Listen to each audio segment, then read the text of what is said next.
வணக்கம். தினமலர்.com இரவு 8 மணி செய்திகள். முக்கிய நிகழ்வுகள். சிறப்பு நீதிமன்ற நீதிபதி வழங்கிய தீர்ப்பை ரத்து செய்து ஜாமீன் வழங்க கோரி ஜெயலலிதா உள்ளிட்ட 4 மேல்முறையீடு. கர்நாடக உயர்நீதிமன்றத்தில் செவ்வாயன்று விசாரணை. பன்னீர்செல்வம் மற்றும் 30 அமைச்சர்கள் கண்ணீர் மல்க பதவியேற்பு. முதல்வர் தவிர மற்றவர் இலாகாக்களில் மாற்றமில்லை. இஸ்ரேல் பிரதமருடன் நரேந்திர மோடி சந்திப்பு. ராணுவ ஒத்துழைப்பு, பொருளாதார மேம்பாடு குறித்து ஆலோசனை. விரிவான செய்திகள். சொத்து சேர்ப்பு வழக்கின் தீர்ப்பை நிறுத்தி வைக்கவும் ஜாமீன் கோரியும் ஜெயலலிதா உள்ளிட்ட 4 தாக்கல் செய்த மேல்முறையீட்டு மனு செவ்வாயன்று விசாரணைக்கு வருகிறது. அதிமுக பொதுச் செயலாளர் ஜெயலலிதா, அவரது தோழி சசிகலா மற்றும் சுதாகரன், இளவரசி உள்ளிட்ட 4 4 ஆண்டு சிறை தண்டனை வழங்கப்பட்டது. பெங்களூர் சிறப்பு நீதிமன்ற நீதிபதி மைக்கேல் குன்ஹா வழங்கிய தீர்ப்பை அடுத்து 4 சனிக்கிழமையன்று சிறையில் அடைக்கப்பட்டனர். இந்நிலையில் திங்களன்று முதல்வர் ஜெயலலிதா சார்பில் கர்நாடக உயர்நீதிமன்றத்தில் மேல்முறையீட்டு மனு தாக்கல் செய்யப்பட்டது.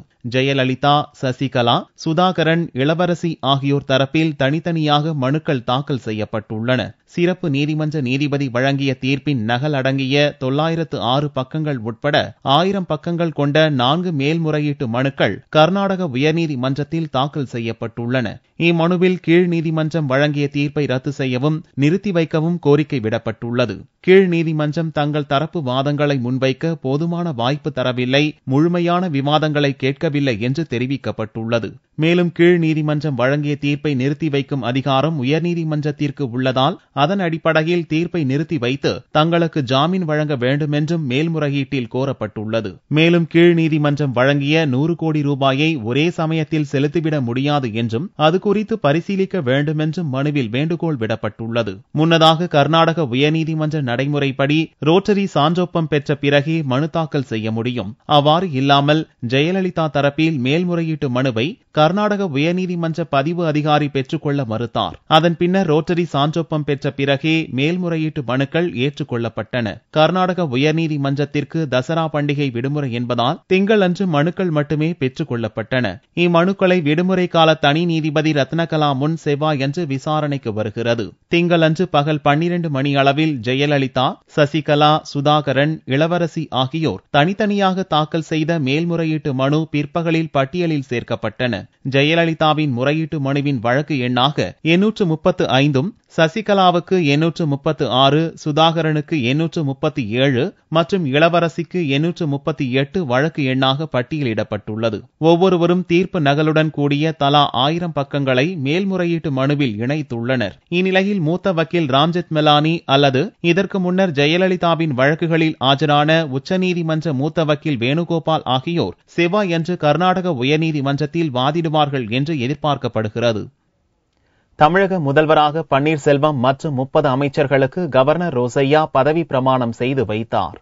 சொத்து சேர்ப்பு வழக்கில் தமிழக முதல்வராக இருந்த ஜெயலலிதாவிற்கு சிறை தண்டனை விதிக்கப்பட்டதை தொடர்ந்து அவர் தகுதி நீக்கத்திற்கு ஆளாகினார். அவரது தலைமையிலான அமைச்சரவையும் தகுதி இழந்தது. இந்நிலையில் அதிமுக தலைமை அலுவலகத்தில் சட்டசபை கொறடா மனோகரன் உத்தரவின் பேரில் அதிமுக எம்எல்ஏக்கள் கூட்டம் ஞாயிறன்று மாலை நடந்தது. இக்கூட்டத்தில் அதிமுக சட்டசபை தலைவராக ஓ பன்னீர்செல்வம் தேர்ந்தெடுக்கப்பட்டார். ஞாயிறன்று இரவே தமிழக கவர்னர் ரோசையாவை சந்தித்த பன்னீர்செல்வம் அதிமுக எம்எல்ஏக்கள் கூட்டத்தின் முடிவையும் தான் தேர்ந்தெடுக்கப்பட்டதற்கான கடிதத்தையும் வழங்கினார். இதைத் தொடர்ந்து பன்னீர்செல்வத்தை பதவியேற்க கவர்னர் ரோசையா அழைப்பு விடுத்தார். இதன்படி திங்களன்று பிற்பகலில் கிண்டி ராஜ்பவனில் நடந்த நிகழ்ச்சியில் தமிழக முதல்வராக ஓ பன்னீர்செல்வம் பதவியேற்றுக் கொண்டார். அவருக்கு தமிழக கவர்னர் ரோசையா பதவி பிரமாணமும் ரகசிய காப்பு பிரமாணமும் செய்து வைத்தார். பதவியேற்பின் போது கண்கலங்க நா தழுத்தழுக்க பன்னீர்செல்வம் உறுதிமொழி எடுத்துக் கொண்டார். தமிழகத்தின் முதலமைச்சருக்கு உரையில் எனது கவனத்திற்குள்ளாலும் தெரிய வருவதோடு இந்த பொருளையும் முதலமைச்சரின் கடமையை. இதைத் தொடர்ந்து கடந்த முறை அமைச்சர் பதவி வகித்த அனைவரும் பதவியேற்றுக் கொண்டனர். பெரும்பாலான அமைச்சர்கள் கண்கலங்க நா தழுத்தழுக்க பதவியேற்றனர். ஒரு சிலர் துக்கம் தாழாமல் அழுகைக்கு இடையே பதவியேற்றுக் கொண்டனர்.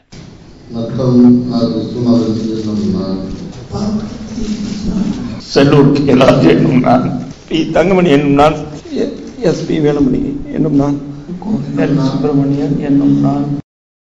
இந்நிகழ்ச்சியில் தமிழக தலைமைச் செயலாளர் மோகன் வெர்கீஸ், அதிமுக எம்எல்ஏக்கள் கலந்து கொண்டனர். பதவியேற்பு நிகழ்ச்சிக்கு பின்னர் கவர்னருடன் முதல்வர் பன்னீர்செல்வம் உள்ளிட்ட அமைச்சர்கள் புகைப்படம் எடுத்துக் கொண்டனர். இதைத் தொடர்ந்து தமிழக அரசு ஒரு செய்திக்குறிப்பு வெளியிட்டது. இதன்படி அமைச்சர்களின் இலாகாக்களில் எவ்வித மாற்றமும் இல்லை. ஜெயலலிதா வகித்து வந்த அனைத்து துறைகளும் பன்னீர்செல்வத்திடம் ஒப்படைக்கப்பட்டதோடு அவர் ஏற்கனவே வகித்து வந்த நிதித்துறை உள்ளிட்ட இலாகாக்களும் இடம்பெற்றிருந்தன. முதல்வராக பதவியேற்றுக் கொண்ட பன்னீர்செல்வம் பிற்பகலில் தலைமைச் செயலகத்தில் அமைச்சர்களுடன் ஆலோசனை நடத்தினார். சட்டம் ஒழுங்கு பிரச்சினை உள்ளிட்ட பல்வேறு பிரச்சினைகள் குறித்து இக்கூட்டத்தில் விவாதிக்கப்பட்டுள்ளது. இதைத் தொடர்ந்து கட்சி பொதுச் செயலாளர் ஜெயலலிதாவிடம் ஆசி பெற முதல்வர் பன்னீர்செல்வம் பெங்களூரு புறப்பட்டுச் சென்றார். ஜெயலலிதாவின் சிறை தண்டனைக்கு எதிர்ப்பு தெரிவித்து அதிமுகவினர் உள்ளிட்ட பல்வேறு அமைப்பினர் போராட்டத்தில் ஈடுபட்டுள்ளனர். திருச்சி மாவட்டம் ஸ்ரீரங்கம் எம்எல்ஏ அலுவலகம் முன்பு அதிமுகவினர் திங்களன்று மறியலில் ஈடுபட்டனர். ஸ்ரீரங்கம் ராஜகோபுரம் முன்பு அதிமுகவினர் உண்ணாவிரத போராட்டத்தையும் நடத்தினர். பழிவாங்க நோக்கத்தோடு சிறையில் அடைக்கப்பட்டிருக்கிறார்கள். அவர்கள் மீண்டும் இந்த தீர்ப்புகளெல்லாம் திருத்தப்பட்டு மீண்டும் இந்த ஸ்ரீரங்கம் தொகுதியிலே அவர்களை போட்டியிட்டு மீண்டும் முதல்வர் ஆவார்கள் என்று நம்பிக்கையோடு நாங்கள் இருக்கிறோம். மதுரை மேலமாசி வீதி, வடக்கு மாசி வீதி சந்திப்பில் மாவட்ட அவைத் தலைவர் துரைபாண்டியன் தலைமையில் உண்ணாவிரத போராட்டம் நடந்தது. எந்த சூழலிலும் வானமே பெயர்ந்து கீழே விழுந்தாலும் அனைத்து இந்திய அதிமுகவின் வெற்றியை தொடர்ந்து தன்னுடைய ராஜதந்திரத்தால் உறுதி செய்கிற எங்கள் தலைவியை அரசியலிலே இருந்து நிராகரிப்பதற்கு பல சதிவலைகள் பின்னப்பட்டிருக்கின்றன. அந்த சதியின் வேர்கள் எங்கே இருக்கிறது என்பதை நாங்கள் அடையாளம் கொண்டு வந்தோம். அந்த சதியின் ஆணி வேரை வெட்டி எறிந்து அரசியல் உலகத்தில் புரட்சி தலைவியின் விஸ்வரூபத்தை இந்த நாடு விரைவில் பார்க்கும். சென்னை மெரினா கடற்கரையில் முன்னாள் முதல்வர் எம்ஜிஆர் நினைவிடம் அருகே அதிமுகவினர் உண்ணாவிரத போராட்டத்தில் ஈடுபட்டனர். இந்த போராட்டத்தில் தேமுதிக அதிருப்தி எம்எல்ஏக்களும் கலந்து கொண்டனர். அனைத்து குடும்பத்திலையும் இன்றைக்கு புரட்சி தலைவி அம்மா அவர்கள் ஒவ்வொரு வீட்டிலையும் புரட்சி தலைவி அம்மா இருக்கிறார்கள். நிச்சயமாக புரட்சி தலைவர் அம்மா அவர்கள் மீண்டும் வருவார்கள். தமிழ்நாட்டினுடைய நிரந்தர முதல்வராக புரட்சி தலைவி அம்மாதான் என்று சொல்லுகின்றேன். அம்மாவுக்கு நல்ல வழி கிடைக்க வேண்டும். தமிழகம் முழுவதும் அதிமுகவினர் போராட்டத்தில் ஈடுபட்டுள்ள நிலையில் சட்டக்கல்லூரி மாணவர்கள், வக்கீல்கள், மீனவர்கள் உள்ளிட்ட பல்வேறு தரப்பினரும் போராட்டத்தில் இணைந்துள்ளனர். சொத்து சேர்ப்பு வழக்கில் தமிழக முதல்வர் ஜெயலலிதா கைதான சம்பவத்தை கண்டித்து தமிழக மீனவர்கள் போராட்டத்தில் ஈடுபட்டனர். ஜெயலலிதா சிறையில் அடைக்கப்பட்டதற்கு எதிர்ப்பு தெரிவித்து நாகை மாவட்டத்தைச் சேர்ந்த 50க்கும் மேற்பட்ட கிராமத்தைச் சேர்ந்த மீனவர்கள் வேலைநிறுத்த போராட்டத்தில் ஈடுபட்டுள்ளனர். பட்டினச்சேரி மீனவர்கள் படகுகளில் கருப்பு கொடி கட்டி எதிர்ப்பு தெரிவித்ததோடு உண்ணாவிரதத்திலும் ஈடுபட்டனர். நாகை மட்டுமின்றி புதுக்கோட்டை, கன்னியாகுமரி மாவட்ட மீனவர்களும் கர்நாடக நீதிமன்ற தீர்ப்பை கண்டித்து வேலை நிறுத்தத்தில் ஈடுபட்டனர். ஜெயலலிதாவுக்கு தார்மீக ஆதரவளிப்பதாக புதுச்சேரி காங்கிரஸ் எம்பி தெரிவித்துள்ளார். அதிமுக பொதுச் செயலாளர் ஜெயலலிதா கைது செய்யப்பட்டு சிறையில் அடைக்கப்பட்ட சம்பவம் குறித்து புதுச்சேரியில் காங்கிரஸ் எம்பி கண்ணன் செய்தியாளர்களை சந்தித்தார். அப்போது பேசிய அவர் 2G வழக்கு என்பது மிகப்பெரிய ஊழல் என்றும் அவ்வழக்கில் தொடர்புடையவர் புதுச்சேரியில் உள்ளார் என்றும் கூறினார். ஜெயலலிதா மீது பெங்களூர் நீதிமன்றம் அளித்துள்ள தீர்ப்பு இறுதியானது அல்ல என்றும் இதற்கு மேல் உச்சநீதிமன்றம் இருப்பதால் அவர் மேல்முறையீடு செய்து அதே செல்வாக்கோடு வெளியே வருவார் என்றும் கண்ணன் குறிப்பிட்டார். தற்போது பெண்கள் மத்தியில் ஜெயலலிதாவிற்கு புதிய ஆதரவு கிடைத்துள்ளதாகவும் அவருக்கு தார்மீக ஆதரவு அளிப்பதாகவும் கண்ணன் கூறினார். தமிழகத்தின் முன்னாள் முதல்வருக்கு ஒரு சறுக்கல் இருந்தாலும் அந்த அம்மையாருக்கு மக்கள் மத்தியிலே அனுதாபமும் ஒரு ஆதரவும் இப்படி நேர்ந்துவிட்டதே என்ற ஆதங்கமும் நிறைய அதிகரித்திருப்பதை கண்கூடாக நான் பார்த்தேன், கேட்டேன். எது எப்படி இருந்தாலும் என்னுடைய தார்மீக ஆதரவு அந்த அம்மையாருக்கு உண்டு. தேவைப்பட்டால் ஜெயலலிதாவை நேரில் சென்று சந்திப்பேன் என்றும் கண்ணன் தெரிவித்துள்ளார்.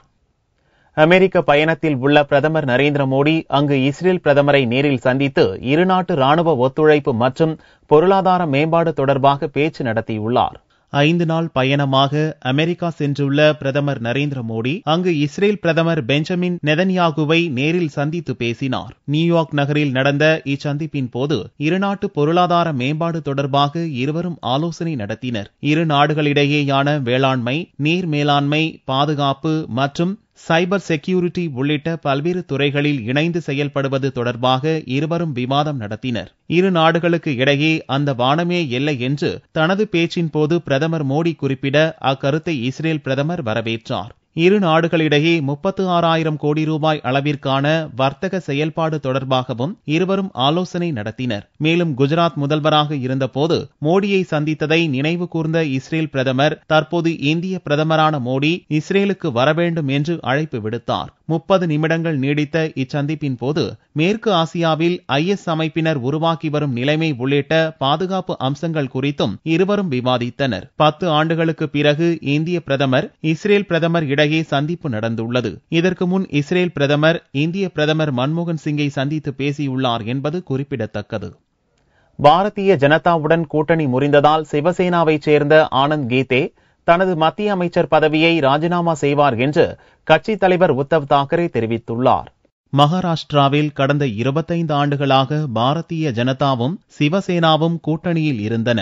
மாநில சட்டசபை தேர்தல் தொகுதி பங்கீட்டில் உடன்பாடு எட்டப்படாமல் இரு கட்சிகளிடையே கூட்டணி முறிந்தது. மகாராஷ்டிரா சட்டசபை தேர்தலில் பாரதிய ஜனதா, சிவசேனா, காங்கிரஸ், தேசியவாத காங்கிரஸ், மராட்டிய நவநிர்மான் என்று 5 முனை போட்டி ஏற்பட்டுள்ளது. பாரதிய ஜனதா, சிவசேனா இடையே மாநில சட்டசபை தேர்தலில் முறிவு ஏற்பட்ட நிலையில் மராட்டிய நவநிர்மான் கட்சி தலைவர் ராஜ் தாக்கரே கூட்டணி முறிவு குறித்து விமர்சனம் செய்தார். இது நாடகம் என்று கூறிய ராஜ் தாக்கரே மத்திய பாரதிய ஜனதாவுடன் மத்திய அமைச்சரவையில் பங்கேற்றிருப்பது ஏன் என்று கேள்வி எழுப்பினார். இந்நிலையில் சிவசேனா கட்சித் தலைவர் உத்தவ் தாக்கரே மத்திய அமைச்சரவையில் இடம்பெற்றுள்ள ஆனந்த் கீதே தனது அமைச்சர் பதவியை ராஜினாமா செய்வார் என்று திங்களன்று அறிவித்தார். மேலும் அமெரிக்க பயணத்தில் இருக்கும் பிரதமர் நரேந்திர மோடி நாடு திரும்பியதும் ஆனந்த் கீதே ராஜினாமா கடிதத்தை அளிப்பார் என்றும் உத்தவ் தாக்கரே தெரிவித்துள்ளார். பாரதிய ஜனதா கூட்டணியில் இரண்டாவது பெரிய கட்சியான சிவசேனாவிற்கு 18 லோக்சபா எம்பிக்கள் உள்ளனர் என்பது குறிப்பிடத்தக்கது.